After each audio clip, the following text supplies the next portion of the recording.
है ना। तो हमको वो भी जानना है कि अगर फंसे तो कैसे निकलेंगे, है ना। अभिमन्यु सब चीज तोड़ लिए, लास्ट में निकलने का रास्ता नहीं हो पाया, ठीक है ना, जान देनी पड़ गई। तो कहने का मतलब जब फंसेंगे तो कैसे निकलेंगे, ये भी जरूरी है ना। तो कॉम्प्लिकेशन भी उतना ही जरूरी है जितना कि हमको मेथड आता है ऑपरेशन कर लेना, ऑपरेशन बड़ा बड़ा कर लेंगे, ठीक है, लेकिन अगर हम फंसे तो क्या करेंगे, वो निकलना भी जरूरी है, आज के समय में ज़्यादा जरूरी है ना। नहीं तो तरह तरह की जो एक्ट्स है ना, एक्ट से भी बचना है, अपने काम करना है, अपने से बचना है।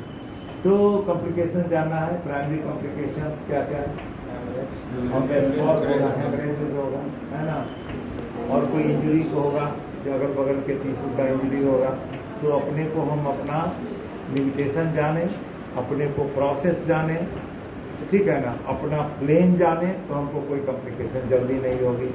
और ब्लीडिंग है तो उसका कंट्रोल जाने, सब मेथड आपको बताया ब्लीडिंग कैसे कंट्रोल की जाएगी, है ना, इस तरह से करते हैं। हेमरेजेस कॉम्प्लिकेशन में आता है प्राइमरी हेमरेज, जो ऑन द स्पॉट हेमरेज होता है, ठीक है ना, जिस मेथड से हम लोग ने चेक किया। दूसरा होता है reactionary haemorrhage, reactionary haemorrhage within 24 hours आता है। इसमें क्या होगा, कोई जैसे हमने लिगेचर अभी बांधा था तो स्लिप कर गया, निकल गया, इसलिए हम लोग यहाँ क्या करते हैं, जब भी लिगेचर देते हैं ट्रांसफिक्स करते हैं, थोड़ा टिश्यू को ले लेते हैं साथ में, और तब उसको ब्लीडर को बांधते हैं, क्योंकि वो छूटेगा ही नहीं, टिश्यू को पकड़े रहेगा, और सीधे लपेट के बांध देंगे तो वही सड़क के निकल जाएगा और ब्लीडिंग फिर होने लगेगा, इसलिए ट्रांसफिक्स करते हैं, ठीक है, तो जल्दी से स्लिप नहीं करेगा। तीसरा चीज़ है कोई क्लॉट फॉर्मेशन रह गया, वो क्लॉट को रहने से वो ठीक से कंट्रैक्शन ऑफ द टिश्यूज नहीं हुआ, तो जिम करते रहेगा, ब्लीड करते रहेगा, तो इसको भी बाद में अगर है तो क्लॉट को हटाएंगे, लिगेचर को देखेंगे, इसको जरूरी है तो फिर से टाइट करेंगे, पॉपरेट करेंगे, ठीक है ना। ये हो गया उसका रिएक्शनरी।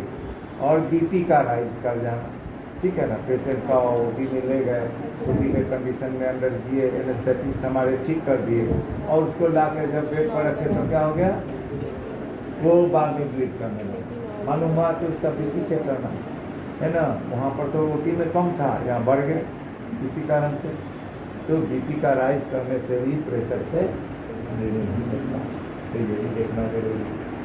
उसके बाद का तीसरा रिएक्शनरी के बाद आ गया सेकेंडरी हेमरेज में क्या हो गया, उसमें कॉज इज इन्फेक्शन, ये बोलना ही है एक बार। ये कितने दिनों बाद होगा, 24 घंटा के बाद से लेकर और 3 दिन, है ना, 10 दिन के अंदर, तो यहाँ तक में अगर आएगा तो वो इसमें क्या है, हमको इन्फेक्शन को कंट्रोल करना, ठीक है ना, इन्फेक्शन को कंट्रोल। और जैसे ब्लीडिंग हो रही है, हमारा रुक नहीं रहा, कोई ऐसा टिश्यू है नीचे का डैमेज हो गया, है ना, जितना मेथड बता कि सबसे अगर नहीं रुक रहा है, ब्लीडिंग अगर हो रही है, तो क्या करेंगे, फाइनली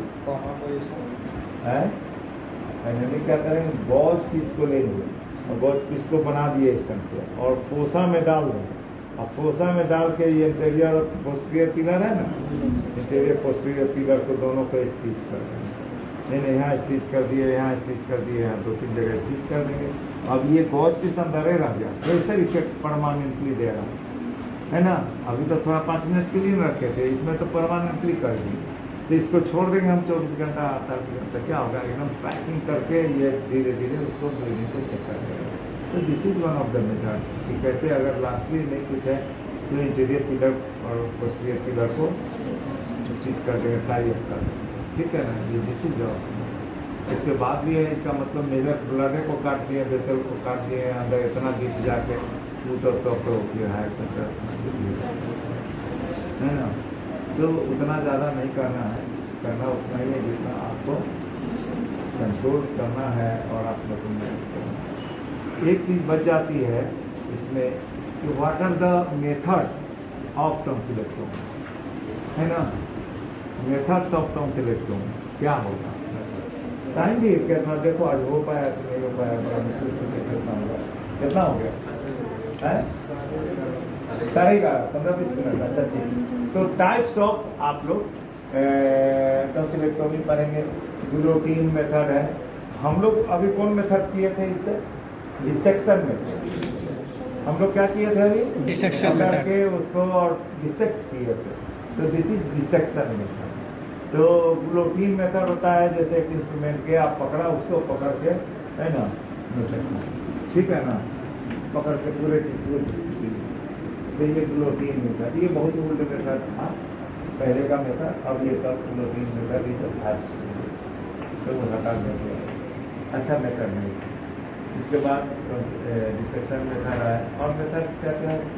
यहाँ दो तरह के मेथड से बोलते हैं, कोल्ड मेथड और पढ़े इसमें कैटेगराइज कर, what are the cold, what is the hot. Hot में क्या हो गया?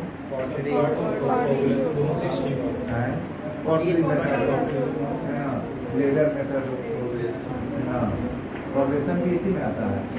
पॉपुलेशन पता, पॉपुलेशन आ गया, देख लेना हम इसका चेस्ट है पॉपुलेशन। और माइक्रो डिवाइडर कोल्ड मेथड, चलो माइक्रो डिवाइडर और हार्मोनिक स्काल्पेल, ठीक है। और क्रायो, क्राइस एब्लेजन है ना। कितना मेथड हो गया? हो गया ना? 7-8 को बता दोगे तो काम चल गया, ठीक है ना। याद रखो सर मेथड्स का नाम है। तो ऑलमोस्ट हमने कोशिश किया कि आपको टॉन्सिलेक्टोमी ऑपरेशन भी बता दें,